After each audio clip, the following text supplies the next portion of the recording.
Je sais que tu n'arrives toujours pas à parler anglais et je sais combien c'est frustrant parce que tu en as besoin dans ton travail, tes études, juste au niveau de la communication.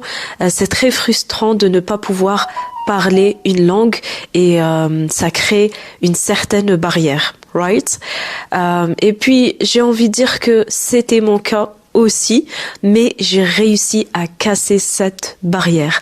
Donc aujourd'hui, je vais te donner 6 méthodes qui sont reliées entre elles, comment tu peux pratiquer l'anglais et le parler à la maison toute seule.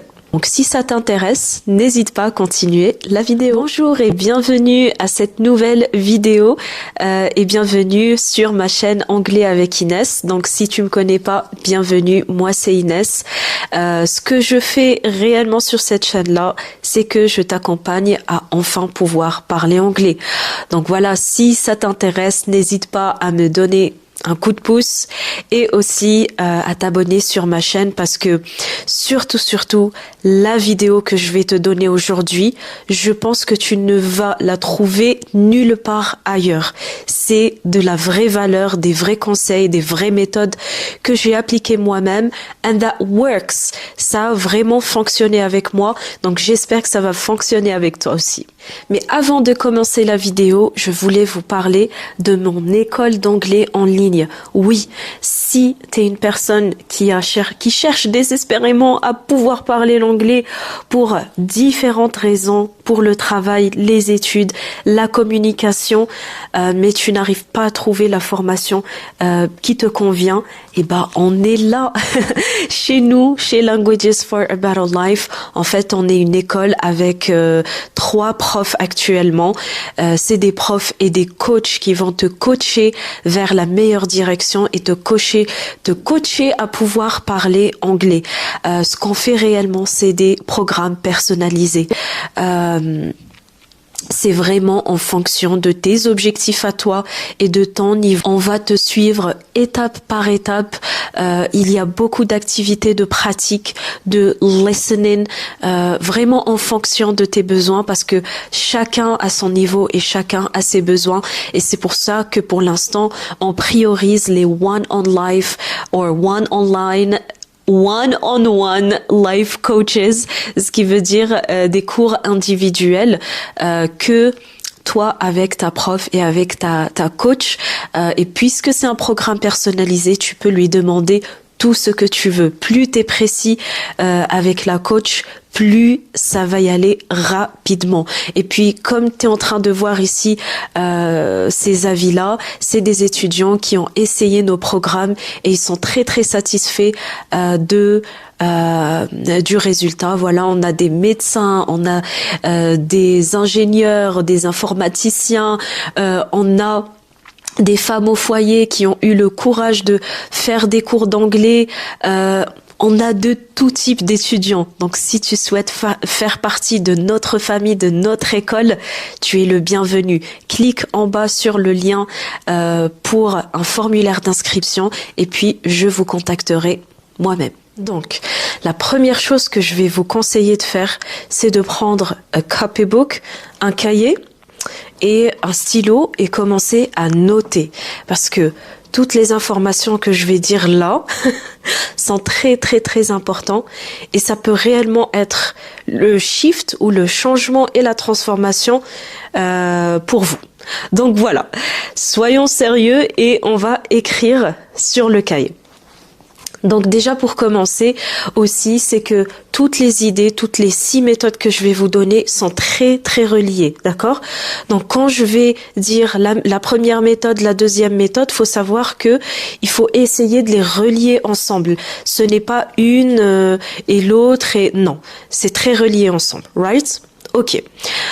Troisièmement, pour commencer à pratiquer l'anglais, il n'y a pas 1000 façons de le faire et aussi Il n'y a pas une recette miracle pour ça.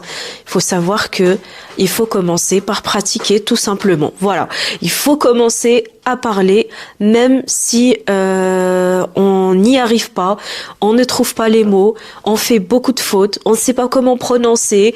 Voilà, il faut commencer parce qu'il y en a beaucoup qui attendent le moment parfait. Il n'y a pas de moment parfait malheureusement. Il faut commencer. C'est tout. Alright, so the first method is speak in front of the mirror. Speak in front of the mirror.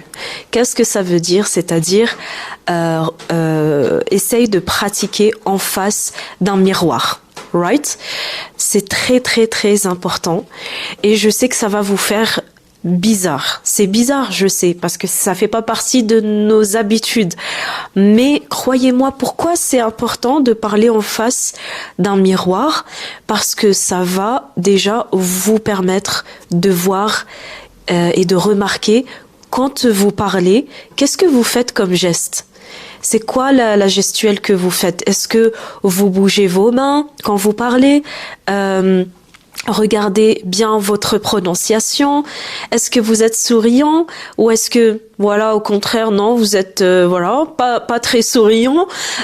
Faut voir tous ces aspects-là et faut se projeter sur le long terme. Faut se dire, moi, quand je vais parler avec quelqu'un en anglais, voilà comment je me comporte, tout simplement. Je vais vous donner un exemple très simple à comprendre, mais très efficace. Par exemple, comme vous voyez, moi, j'essaye de vous parler avec les mains. Je trouve que en parlant avec les mains comme ça et en expliquant, c'est mieux que de parler que comme ça, sans faire aucun geste, je trouve que ma vidéo n'est pas très, n'est pas très bien faite, et je trouve que ça change tout de parler avec les mains.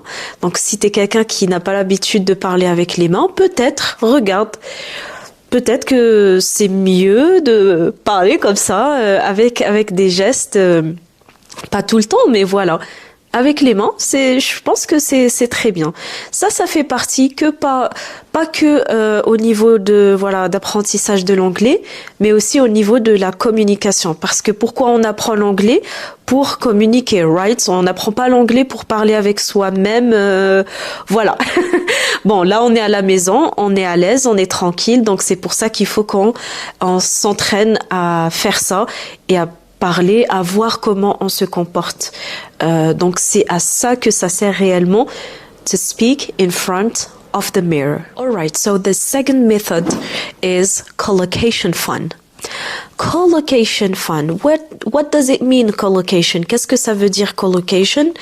Collocation, ça veut tout simplement dire des mots qui sont souvent utilisés ensemble. Enfin, des expressions très très connues en anglais.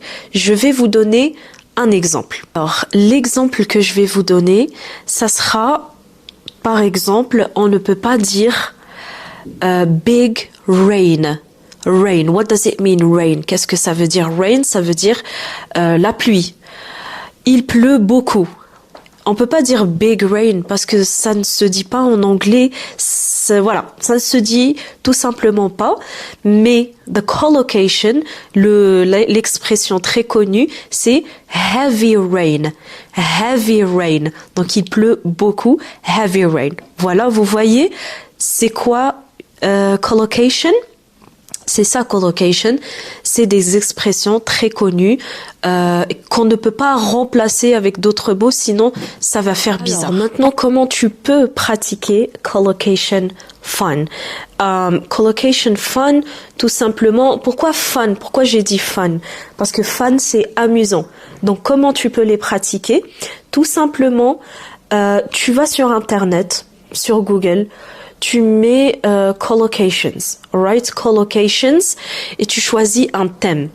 Donc par exemple, tu dis, comme là on a dit heavy rain par exemple, ou bien tu peux choisir des termes plus spécifiquement dans la cuisine, d'accord? Pour cuisiner par exemple. Donc tu dis collocation for cooking. Là, sur Internet, tu vas avoir des propositions et toutes les collocations possibles.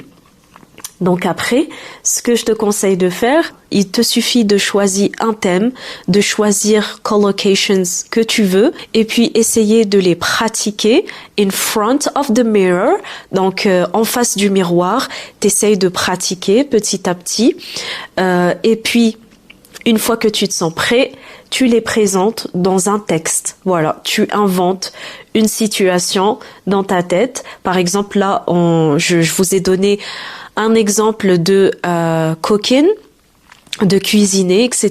Donc tu peux dans ta tête, même peut-être t'es vraiment dans la cuisine et t'essayes d'utiliser cette collocation là. Là c'est juste un exemple que je vous ai donné, mais vous pouvez choisir le thème que vous voulez, d'accord?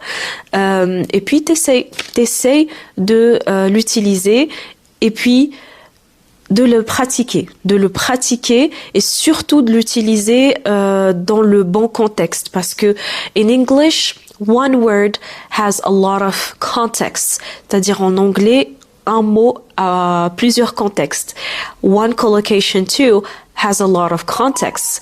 Aussi un thème, enfin une phrase connue peut avoir plusieurs ou plutôt peut s'utiliser dans un contexte précis. Donc, faut faire très très attention. Je donne un exemple de une collocation qui est très connue et que je pense que tu vas reconnaître, c'est chemical reaction.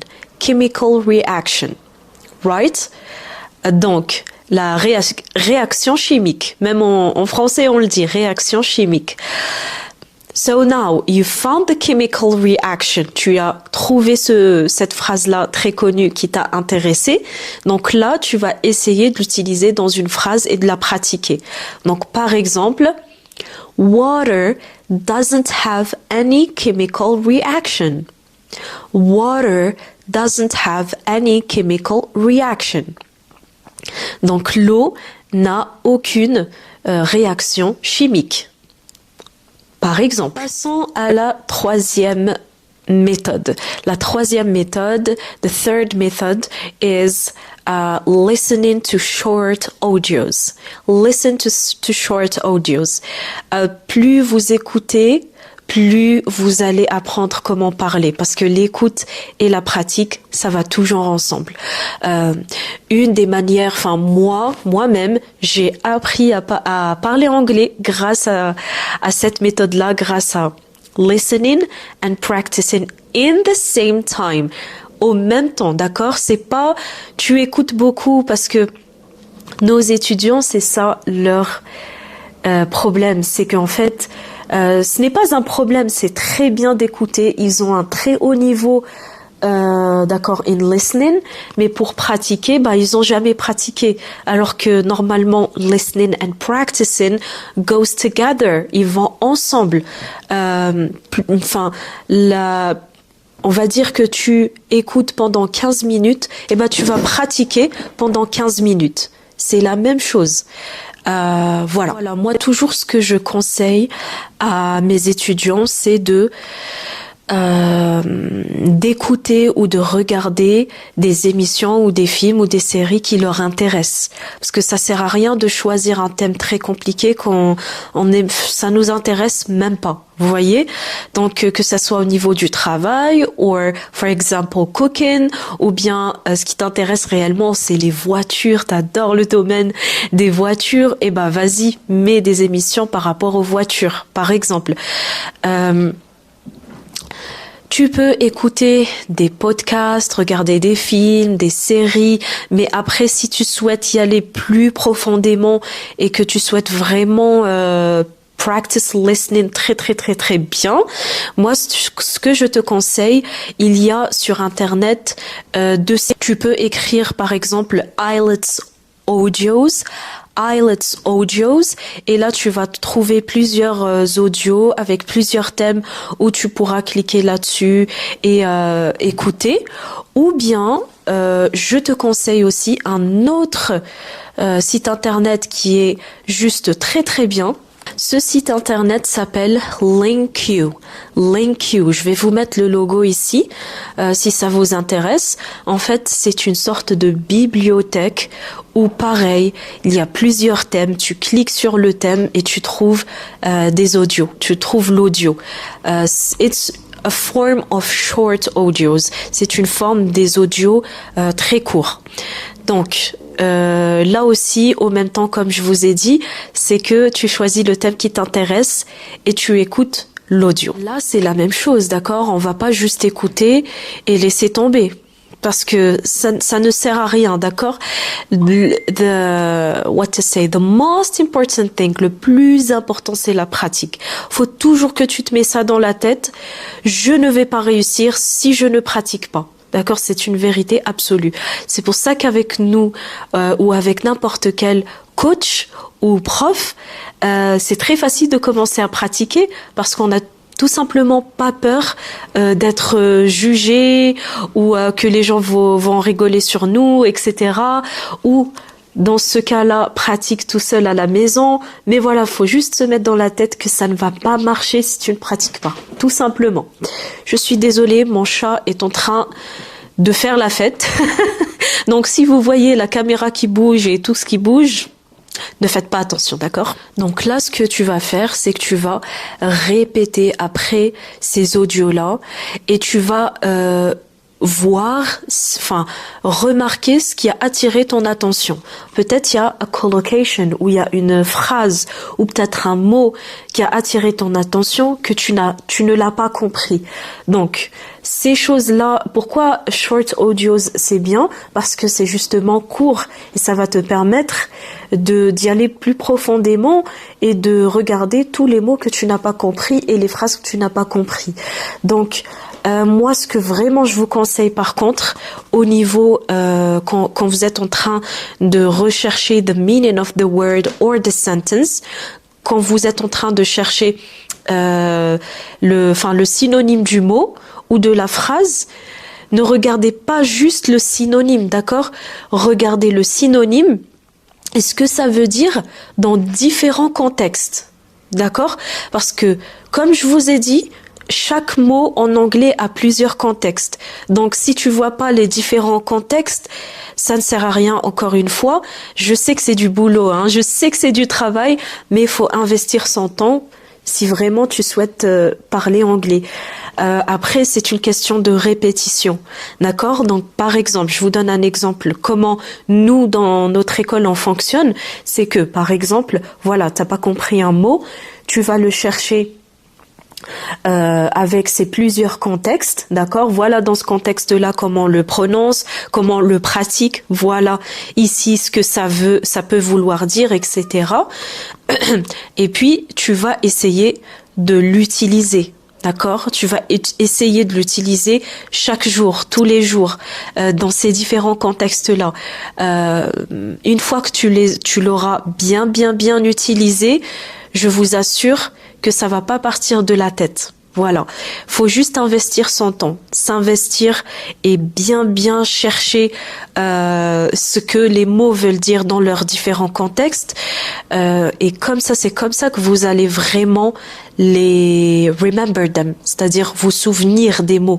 C'est ça le problème. Ton problème, par exemple, si tu oublies beaucoup les mots, parce que tout simplement, tu t'as juste vu le synonyme comme ça et t'as pas cherché plus loin. Voilà. Donc non, c'est pas comme ça. Faut bien chercher, bien pratiquer. Et là, ça va y aller mieux, tu verras. Aussi, quelque chose de très important que j'ai oublié de te dire, c'est que sur LinkU, tu peux trouver justement the meanings in different contexts, c'est-à-dire les synonymes dans différents contextes. Donc, tu peux écrire tu peux écrire n'importe quel vocabulaire, il va te faire sortir plusieurs synonymes dans leurs différents contextes. Alors, la quatrième méthode, which I think is the most powerful one, que je pense qui est la plus importante et qui a vraiment fonctionné avec moi, c'est record yourself in front of the camera. C'est-à-dire, il faut te filmer en face d'une caméra en face du téléphone. Vraiment, ça a changé tout tout le processus de mon apprentissage d'anglais. Ça m'a permis de pouvoir parler anglais. C'est ce petit secret-là que je te partage qui m'a réellement aidé à pouvoir parler anglais. Je sais que aussi, comme la méthode de pratiquer en face du miroir, ça va te faire aussi bizarre. Mais vraiment, it's really powerful. C'est très très très très efficace et je pense que au fur et à mesure du temps, tu seras habitué. Pour moi, il faut intégrer ces habitudes. Il faut que ça soit une habitude pour toi. Voilà, tout simplement. Pour moi, apprendre une langue ou réaliser un objectif, ça vient pas comme ça, right? Donc il faut intégrer des simples habitudes, hein, pas genre 2 heures par jour et non, faut pas se mettre de la pression et se forcer à apprendre quelque chose, mais work smarter but not harder. Il faut que tu travailles plus intelligemment.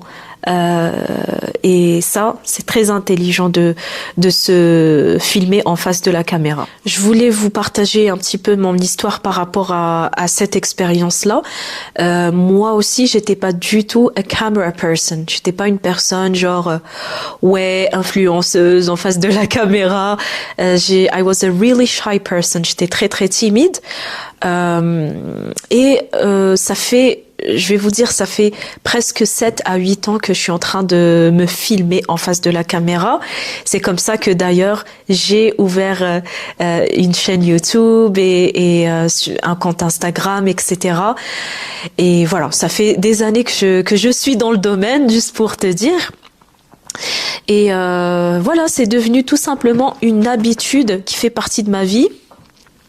Voilà, le chat qui nous dérange. Merci Simba. Say hello Simba. Et voilà, tout simplement, encore une fois, ça va te permettre de remarquer les gestes que tu fais, comment tu parles, est-ce que tu es quelqu'un de souriant ou pas, et surtout, contrairement à l'effet du miroir, là c'est enregistré. Ça veut dire que tu vas pouvoir écouter ta prononciation. Comment est-ce que tu prononces ce mot? Parce que parfois c'est vrai, hein, dans nos têtes, quand on parle, on se croit, ouais, yeah, we're Americans and yeah, let's blow the word. Mais par contre, quand on réécoute notre prononciation, on se dit, non, il y a quelque chose qui va pas. J'ai pas bien prononcé ça. Ou voilà. Je peux vous dire aussi que ça m'a donné énormément confiance en moi.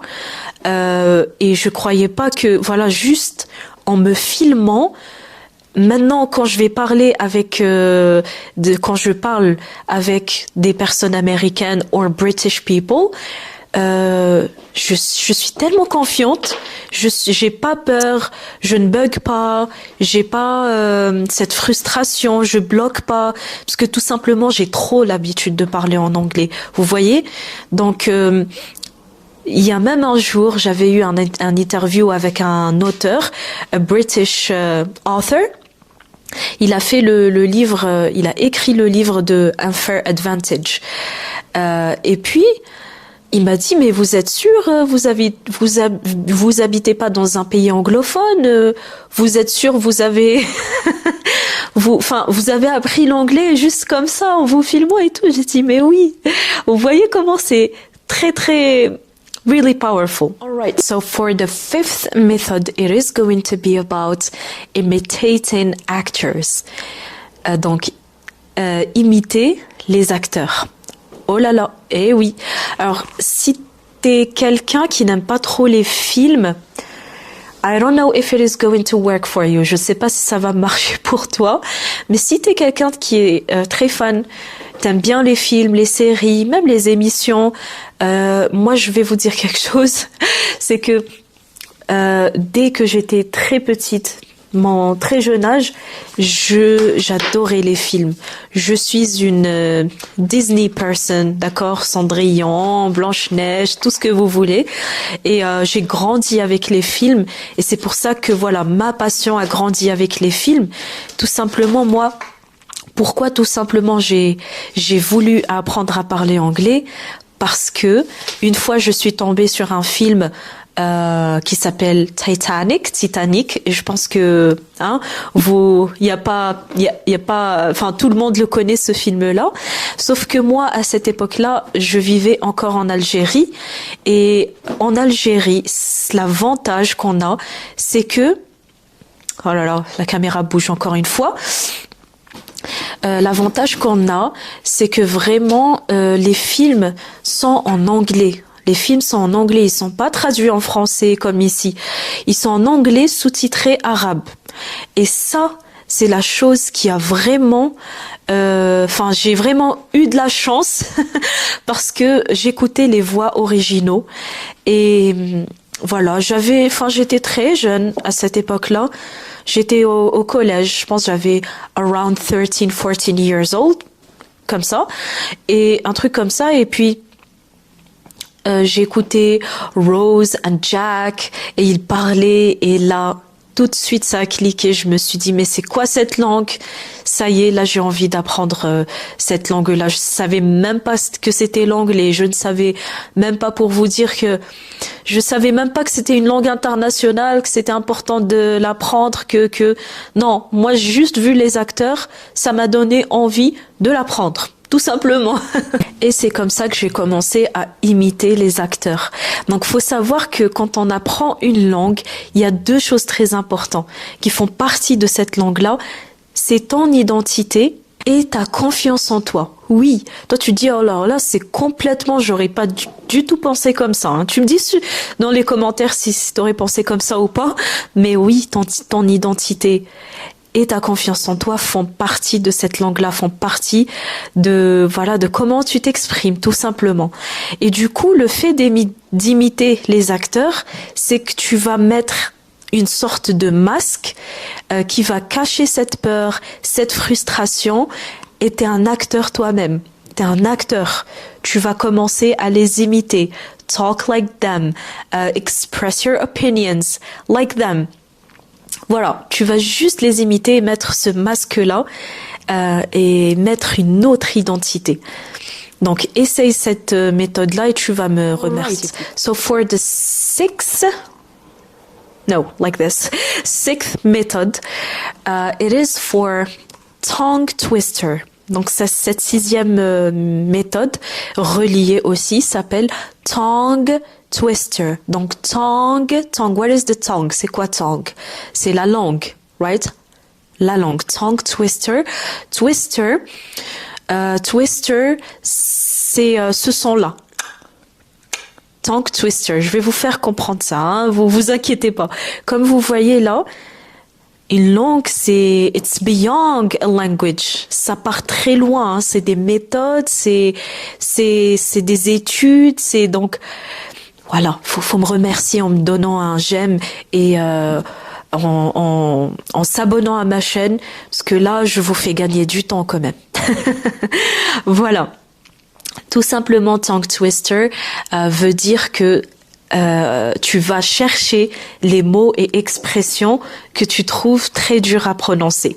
Twister. Donc c'est un petit peu complexe, c'est compliqué à prononcer. Et tu vas faire la méthode to record yourself in front of the camera or to talk in front of the mirror. D'accord? Tu peux choisir une méthode, une de ces deux méthodes-là, et puis tu vas chercher, d'accord, peut-être quand tu étais en train de voir, encore une fois, collocation, tu te rappelles ou pas? Collocation, les phrases connues. Simba, oui, tu nous interrompes le cours là. Donc voilà, les phrases connues, tu vas les chercher et ce que tu vas faire, c'est que voilà, peut-être à trouver des mots qui sont un petit peu compliqués à prononcer, tu vas y aller in front of the mirror or the camera et tu vas essayer de les prononcer bien. D'accord? Tongue twister, c'est-à-dire c'est très compliqué, très lourd pour la langue de la prononcer. Par exemple, je vous donne un exemple. Laughter. Laughter. Laughter, en fait, ça s'écrit L-A-U-G-H-T-E-R. Pas F-T-E-R. Laughter. Par contre, ça se prononce F. D'accord? Ça s'écrit d'une manière et ça se prononce d'une autre manière. Et ça, c'est aussi le problème de plusieurs de nos étudiants, c'est qu'ils n'arrivent pas à relier les deux. Ils savent pas... voilà, quand c'est écrit, ils savent pas comment le prononcer parce que c'est très différent. Donc, c'est ça. Par exemple, laughter, tu dois t'exercer à le dire in front of the mirror. Est-ce que tu peux déjà là répéter après moi? Laughter. Laughter. Laughter, tout simplement, c'est rire. C'est rire, rigoler. Donc, laugh, to laugh, ça vient du verbe to laugh, rigoler. And there are a lot of other complicated words to pronounce. Il y a d'autres mots qui sont très compliqués aussi à prononcer. Et puis, donc voilà, on a fini la vidéo d'aujourd'hui. J'espère que ça t'a plu, que ça t'a, que ça a été efficace, que t'as appris quelque chose de nouveau. S'il te plaît, est-ce que tu peux me dire dans les commentaires encore une fois, quelle est la méthode que tu connaissais pas et que tu penses que ça va être très très efficace pour toi pour apprendre à pratiquer l'anglais. En tout cas, je pense que ça va être une très longue vidéo à monter. Si ça t'a plu, n'hésite pas à t'abonner sur ma chaîne parce que je poste des vidéos, plutôt une vidéo chaque semaine. Et puis voilà, moi je suis très ravie de commencer avec vous cette année, puisque avant j'étais avec une communauté arabe et ma chaîne était très très connue et très populaire dans le monde arabe. Mais je me suis dit que voilà, comme tout simplement je vis ici en France, j'avais envie de m'investir un petit peu avec ma communauté française. Donc je vous aime énormément. Merci beaucoup d'avoir resté jusqu'à la fin de la vidéo et je te dis see you the next time. Goodbye.